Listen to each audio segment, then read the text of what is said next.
Good morning ma'am. आज BEd first semester में हमें curriculum development and school subject है जो उसमें हमें पाठचर्या निर्माण के प्रति पाठचर्या प्रतिगमन देखेंगे, जो कि पाठचर्या प्रतिगमन यानी कि करिकुलम मॉडल जो होते हैं वो क्या हैं, कैसे हैं और उनका क्या उपयोग है, इसके बारे में हम समझेंगे। तो करिकुलम मॉडल यानी कि पाठचर्या प्रतिमान। तो थोड़ा सा हमें देखते हैं कि करिकुलम मॉडल में जो प्रतिमान मॉडल है क्या चीज़ है। प्रतिमान मीन्स पाठचर्या प्रतिमान क्या है, यानी कि करिकुलम मॉडल क्या है। तो पाठचर्या मॉडल ये होते हैं कि जैसे कोई भी वास्तविक चीज़ों को हम क्लास में ना ला सकें, उसका एक कृत्रिम स्वरूप लाकर यहाँ पे बच्चों को उसको ला के दिखाया जाए, समझाया जाए, तो वो होते हैं पाठचर्या मॉडल। मतलब पाठचर्या से संबंधित मॉडल, शिक्षा सामग्री से संबंधित मॉडल, करिकुलम प्रतिमान। तो इसके लिए हिल्डा-कावास मॉडल की हम आज बात करेंगे कि हिल्डा-कावास मॉडल क्या है। तो हिल्डा-कावा मॉडल में हिल्डा जो थी वो हिल्डा-कावा का जन्म 7 दिसंबर 1902 को हुआ था और जन्म इनका 7 दिसंबर 1902 को तो हुआ था, लेकिन ये पाठचर्या के प्रति बहुत ज़्यादा प्रयासरत थी कि पाठचर्या का निर्माण कैसे किया जाए, बच्चों की आवश्यकताओं को कैसे पूरा किया जाए, बच्चों की ज़रूरतें क्या क्या हैं, उनके लिए ये बहुत ज़्यादा प्रयासरत थी। उन्होंने कोशिशें भी की और ये जॉन टायलर की सहकर्मी थी। मीन्स जॉन टायलर के साथ काम करने और पाठचर्या के लिए उसके मॉडल के लिए बहुत ज़्यादा प्रयासरत थी और इस तरह से प्रयासरत थी कि बच्चों को मतलब व्यवहारिक रूप से कैसे सिखाया जाए, कैसे पढ़ाया जाए, उनकी आवश्यकताएं क्या हैं और बच्चों की जो आवश्यकताएं हैं, शिक्षक जो पढ़ा रहा है तो उसको व्यवहारिक रूप में प्रयोग किया जाए। मतलब एक प्रैक्टिकल तरीके से बच्चों को सिखाया जाए और प्रैक्टिकल तरीके से सिखाया तो जाए, व्यवहारिक तरीका अपनाया तो जाए, लेकिन उसके साथ साथ एक क्राइटेरिया भी तय किया जाए, एक मापदंड भी तय किया जाए कि जो बच्चों को सिखाया गया है उसी के अनुरूप उनका मूल्यांकन होना चाहिए, उनका अवलोकन होना चाहिए, उनका निरीक्षण होना चाहिए।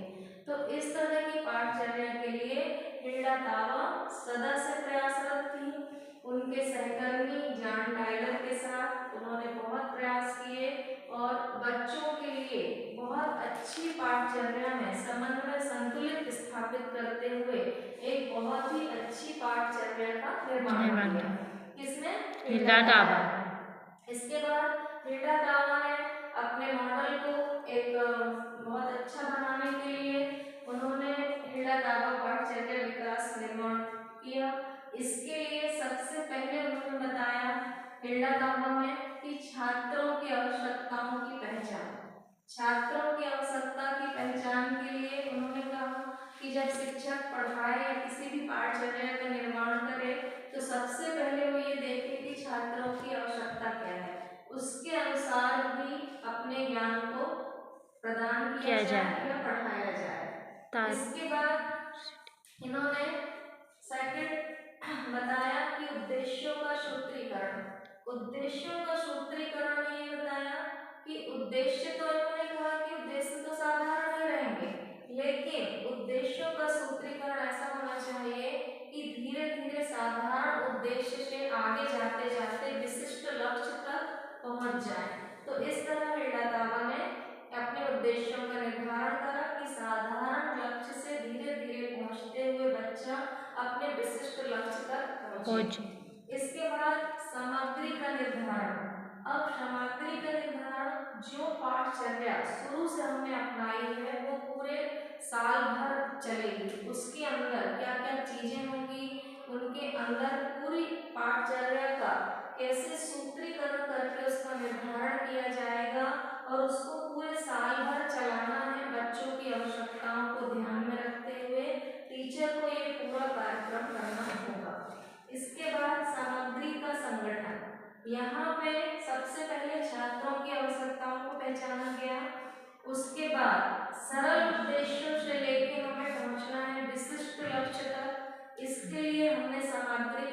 निर्धारण किया। अब जब सामग्री का निर्धारण हो गया तो हमें उसको एकत्र करना पड़ा, संगठन करना है उसका, ताकि उस संगठन के बाद हम यहाँ पर हमने जो कुछ भी सीखा है या हमने जो एक्सपीरियंस लिए हैं पूरे साल भर की बीच की पढ़ाई के, उसके अनुसार हम उसका निर्धारण करें कि हमें बीच बीच में किन किन कमियों का अभाव हुआ हमें और क्या आवश्यकताएं थी। पूरे विद्यालय का जो एक आवश्यकता थी कि विद्यालय का वातावरण कैसा था, वहाँ पे हमने क्या कमियां देखी, उसका हमने अनुभव लिया और क्या एक्सपीरियंस क्या सीखा, वो सारी चीजें कि अधिगम अनुभव के निर्धारण में वो सारी चीजें हमने देखी। इसके बाद हम यहाँ पे हमने जो सीखा अधिगम किया, जो हमने सीखा अधिगम किया या जो एक्सपीरियंस अनुभव का हमने जो भी लिया उसको हमने एकत्रित किया, एकत्रित करके उसका संगठन करा और संगठन के बाद फिर हमने देखा कि इसको और अच्छे से हम क्या और कैसे निर्धारण कर सकते हैं। तो इसमें हमने स्टार्टिंग से देखा कि हमारे जो विद्यालय के महाविद्यालय का वातावरण कैसा था, पूरा एटमॉस्फेयर कैसा था, कक्षा की गति कैसी थी, इसमें कौन कौन सी राजनीतिक चीजें थी, कौन सी सामाजिक गतिविधियां थी और हमारे लिए क्या इम्पोर्टेंट और कैसे क्या क्या चीजें थी, वो सारी चीजें हमने इसमें देखी थी। तो हिल्डा दावा का मुख्य उद्देश्य क्या था कि जो शिक्षक है, जो बच्चे हैं और जो बीच का पाठचर्या है, हिल्डा दावा ने 3 चीजें ली थी, 3 चीजों से शुरू किया था। वो 3 चीजें थी, सबसे पहले बालक आता था, बालक के बाद कौन आया, शिक्षक, है ना। सबसे पहले उन्होंने क्या बताया था, बालक, ठीक है, बालक और बालक के बाद शिक्षक और शिक्षक के बाद क्या, पाठ्यचर्या, यहाँ पे पाठचर्या। तो इस तरह से 3 चीजों को लेकर वो चले थे। सबसे पहले उन्होंने बालक की बालक केंद्रित होना चाहिए, बालक की क्या आवश्यकता है, बालक की क्या जरूरतें हैं, उसको ध्यान में रखते हुए पाठचर्या का निर्माण होना चाहिए। फिर शिक्षक कैसा हो कि बालक की आवश्यकताओं को देखते हुए बालकों को पढ़ाए समझाए और पूरा वातावरण कैसा है विद्यालय का महाविद्यालय का, उसको देखते हुए पाठचर्या में बालक और शिक्षक के बीच और पाठचर्या के बीच पूरा समन्वय हो, संतुलित समन्वय तैयार करे और एक व्यवहारिक रूप में बालकों को सिखाए समझाए या पढ़ाए। और जब उसने व्यवहारिक रूप में और एक व्यवहारिक प्रयोग में समझा दिया है, समन्वय स्थापित कर लिया है, तो उसके साथ साथ एक क्राइटेरिया भी तैयार होना चाहिए। पूरा क्राइटेरिया कैसा, एक मापदंड होना चाहिए कि हमने बालक शिक्षक और पाठचर्या जब हमने तीनों में एक समन्वय संतुलित कर दिया, संतुलित समन्वय बना लिया और व्यवहारिक पाठचर्या निर्धारित कर दी, तो उसके लिए हमने एक मापदंड क्राइटेरिया तैयार करना है कि हम जिन परिस्थितियों में जैसा सिखा रहे हैं उसके अनुसार क्या बालक ने उतना सीखा तो क्या उतना एक्सपीरियंस उसको आया, उसने उतना अनुभव लिया। और जब ये सब सारी चीजें हो गई तो क्या और कैसे का निर्धारण कि क्या क्या और चीजें रहेगी और कैसे और अच्छा बना सके इसको, ये सब हिल्डा दावा के इसमें बताया गया।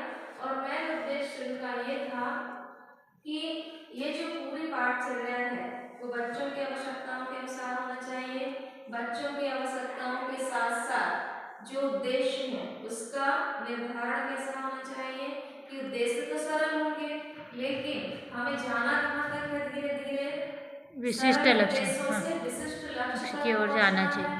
और सामग्री का निर्धारण कि बालक और शिक्षक के बीच जो पाठचर्या है उसमें समन्वय हो, तालमेल हो और वो संतुलित हो। और यहाँ पर सामग्री के संगठन में कि जब ये सारी चीजें हो जाएं तो हम उसको कैसे डिवाइड करें, कैसे बांटें। और यहाँ पर जब हम बांटने के बाद जब हम सीख चुके हैं, पूरा एक्सपीरियंस ले चुके हैं, बच्चों के अनुसार हमने पढ़ा दिया है, पूरा क्राइटेरिया तैयार कर लिया है कि बच्चा व्यवहारिक दृष्टि से सीख गया है, उसके बाद अवलोकन, निरीक्षण, परीक्षण, है ना, मूल्यांकन, अच्छे मिले। और जब हमें परिणाम रिजल्ट मिल चुके तो हम ये देखें कि हमने बच्चों को क्या सिखाया, वो क्या उनके अनुसार ही सीखे जैसा वो चाहते थे, जैसे उनकी आवश्यकता थी। उसके बाद उन्होंने क्या एक्सपीरियंस लिया, और एक्सपीरियंस के बाद उनने जो सीखा, जो एक्सपीरियंस, जो अनुभव लिया, उन्होंने वो चीज़ इकट्ठी की, एकत्रित की, क्या उनके दिमाग में वो चीज़ें सेट हुई। इसके बाद क्या और कैसे नए धारण करेंगे, और फिर हम एक तरह से विधानात्मक चीज़ों में फिर से आएंगे, और फिर पूरे साल भर की जो पाठचर्या थी हम उसमें ये देखेंगे कि हम कहाँ तक सफल हुए। Thank you.